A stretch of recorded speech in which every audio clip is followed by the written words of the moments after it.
नमस्कार मित्रों, JP teaching point में आप सभी का स्वागत है। और मित्रों, समास का अगला भाग देखेंगे कौन? कर्मधारय समास। इसके पहले का जो 3 समास था, जिसे द्वंद्व समास, द्विगु समास और तत्पुरुष समास, हम तीनों का अध्ययन कर चुके हैं मित्रों। और आज हम जानेंगे कर्मधारय समास। कर्मधारय समास क्या होता है हम विस्तार से जानेंगे। कर्मधारय समास के बाद अव्ययी भाव समास और बहुब्रीहि समास, 3 समास को इस भाग में देखेंगे।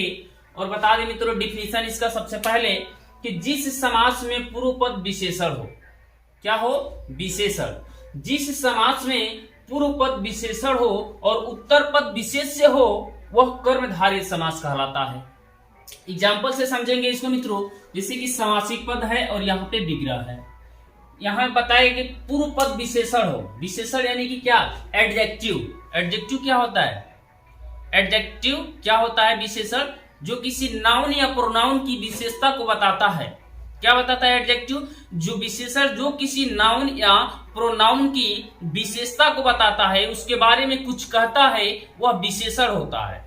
क्या होता है मित्रों? विशेषण होता है। तो यही जानेंगे कि जिस समास में पूर्व पद विशेषण हो, जो पहला पद है ना, वो विशेषण है। जैसे कि नील कमल, समझेंगे मित्रों। यहाँ पे नील कमल, यहाँ पे हम उसमें डिफिनीशन में ये जाने हैं मित्रों कि जो प्रथम पद होता है, पूर्व पद होता है, वो विशेषण होता है। और विशेषण का मतलब होता है कि जो नाउन या प्रोनाउन की विशेषताओं को बताता है। जैसे एग्जाम्पल ले नील कमल, यानी इस कमल की विशेषता को ये प्रथम जो पद है मित्रों, ये बता रहा है कि कमल है पर कैसा है? नीला है।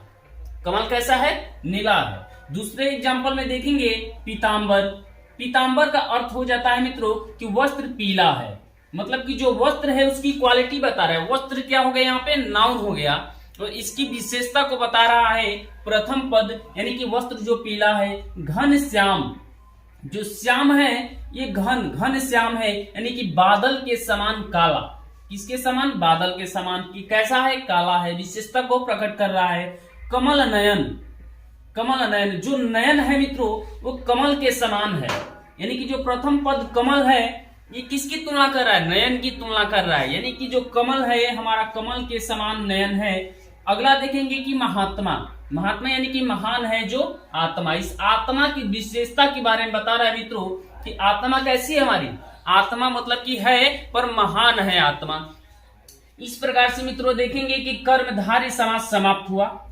समास का अगला भाग कर्मधारय समास, जो चौथा भाग था, ये समाप्त हुआ। अब देखेंगे 5वां भाग मित्रों, अव्ययी भाव समास।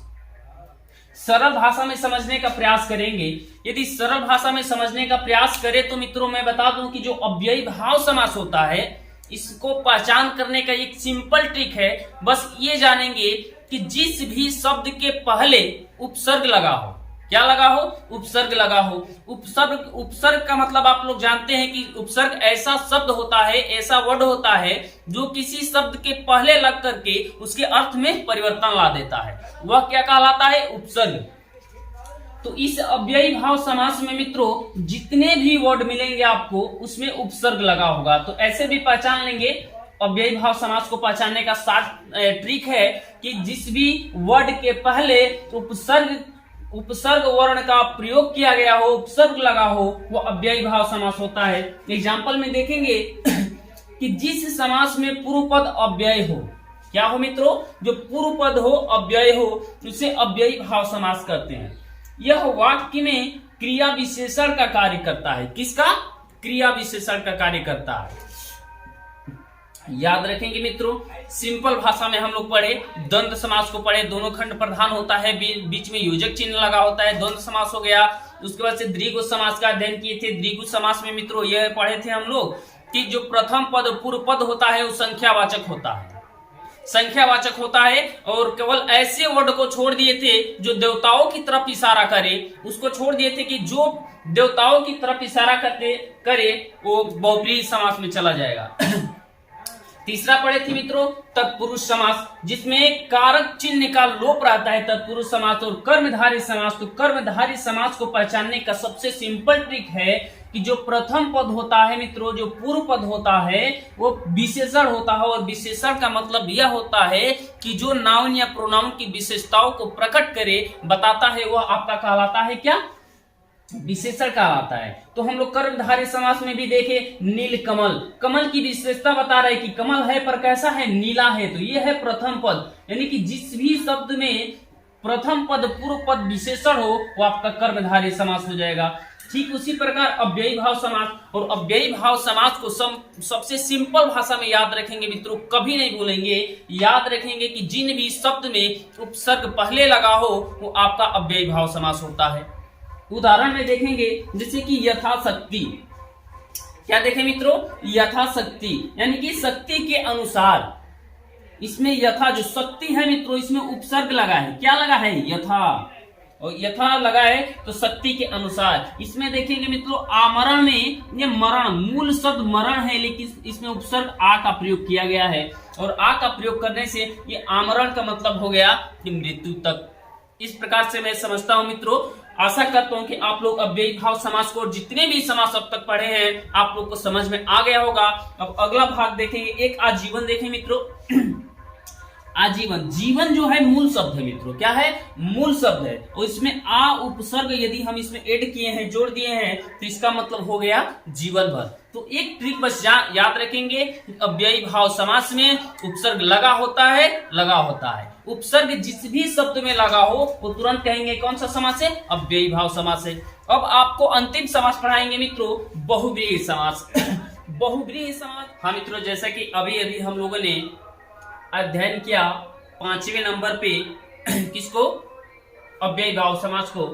अब ये समास का अंतिम और आखिरी पार्ट है, इसके बाद हमारा समास समाप्त हो चुका। ये कौन सा है, छठवां बहुव्रीहि समास। अब जानेंगे मित्रों कि बहुव्रीहि समास क्या होता है। बता दें मित्रों कि द्विगु समास और बहुव्रीहि समास में कंफ्यूजन ज्यादातर रहता है। तो बहुव्रीहि समास क्या होता है मित्रों, समझेंगे जिस समास में दोनों पद के माध्यम से, किसके, दोनों पद के माध्यम से एक विशेष अर्थ हो, वह बहुव्रीहि समास कहलाता है। यानी कि बहुव्रीहि समास में जितने भी वर्ड हैं मित्रों वो देवताओं की तरफ इशारा करते हैं। ये दोनों वर्ड मिला करके, जो दोनों शब्द मिला करके एक विशेष अर्थ प्रकट करता है, एक विशेष अर्थ प्रदान करता है, वह होता है आपका कौन सा होता है मित्रों, बहुव्रीहि समास। और ये समास में सबसे अंतिम भाग है, और इस प्रकार से हम समास समाप्त कर चुके।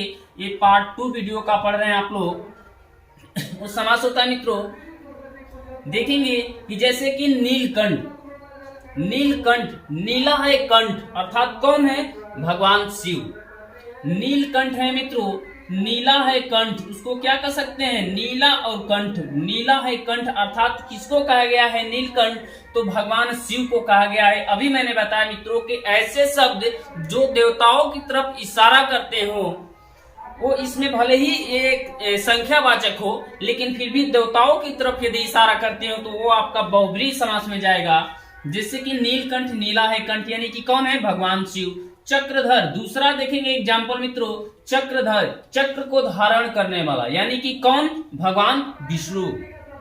चक्र को धारण करने वाला अर्थात भगवान विष्णु, ये भी देवताओं की तरफ इशारा करता है। लंबोदर, तीसरा उदाहरण देखेंगे मित्रों बहुव्रीहि समास में कि लंबोदर का मतलब क्या होता है, तो लंबोदर का अर्थ होता है कि लंबा है उधर जिसका, अर्थात कौन है, वह गणेश जी है। इस प्रकार से ये आपका हुआ बहुव्रीहि समास का। त्रिनेत्र, त्रिनेत्र का मतलब मित्रों तीन है नेत्र जिनके, तीन है नेत्र जिनके, अर्थात वो कौन है, तो भगवान शिव त्रिनेत्र हैं। ये भी आपका बहुव्रीहि समास गया। चतुर्भुज, चार भुजाओं वाला, अर्थात कौन है, विष्णु, भगवान विष्णु चतुर्भुज। दशानन, 10 है आनंद, आनंद जिसके 10 है सिर जिनके, वो कौन है मित्रों, रावण। तो जानेंगे कि जिस समास में दोनों पद के माध्यम से एक तीसरा एक विशेष अर्थ प्रकट हो मित्रों, वह क्या होता है आपका, क्या होता है, बहुव्रीहि समास। मैं व्याख्या कर दो मित्रों, चर्चा कर दो थोड़ा कि अब ये हम समास पढ़कर समाप्त किए। प्रथम पढ़े थे द्वंद्व समास, चर्चा कर लेते हैं एक बार फिर से। प्रथम द्वंद्व समास, और द्वंद्व समास में दोनों खंड प्रधान थे, बीच में योजक चिन्ह लगा था, याद रखेंगे, भूलने वाली कोई बात नहीं है इसमें। दूसरा समास पढ़े थे द्विगु समास। द्विगु समास में हम बताए थे कि जो पूर्व पद होता है वो संख्यावाचक होता है। पूर्व पद होता है क्या? संख्यावाचक होता है। जैसे कि चौराहा, 4 राहों का समाहार या 4 राहों का समूह, वो क्या होता है? संख्यावाचक होता है, वो द्विगु समास हो गया। उसके बाद से तत्पुरुष समास पढ़े थे मित्रों। तत्पुरुष समास का मतलब यह हुआ कि तत्पुरुष समास में जो कारक चिन्ह का लोप होता है। तत्पुरुष समास को 6 भागों में बांटा गया था।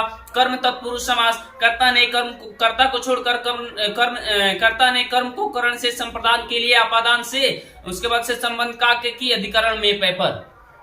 तो तत्पुरुष समास को 6 भागों में बांटा गया था और हम लोग तत्पुरुष समास को भी अध्ययन कर चुके हैं। उसके बाद से 4 नंबर पे देखें मित्रों हम लोग कर्मधारय समास को, उसके बाद से अव्ययी भाव समास को। और अव्ययी भाव समास का मेन पॉइंट था मित्रों कि शब्दों के पहले उपसर्ग का प्रयोग किया गया हो। अब देखेंगे 6 नंबर पे बहुव्रीहि समास। तो बहुव्रीहि समास में, ऐसे समास में दोनों पदों के माध्यम से एक नया विशेष अर्थ प्रकट करने वाला शब्द जब पैदा हो तो आपका बहुव्रीहि समास होता है। बहुव्रीहि समास में अधिकतर देवताओं से संबंधित वर्ड होता है मित्रों। और यहाँ पे आप लोग देख चुके हैं जितने भी वर्ड मैंने लिए हैं सबके सब देवताओं से संबंध रखते हैं। इस प्रकार आपका बहुव्रीहि समास, टोटल समास खत्म हुआ मित्रों।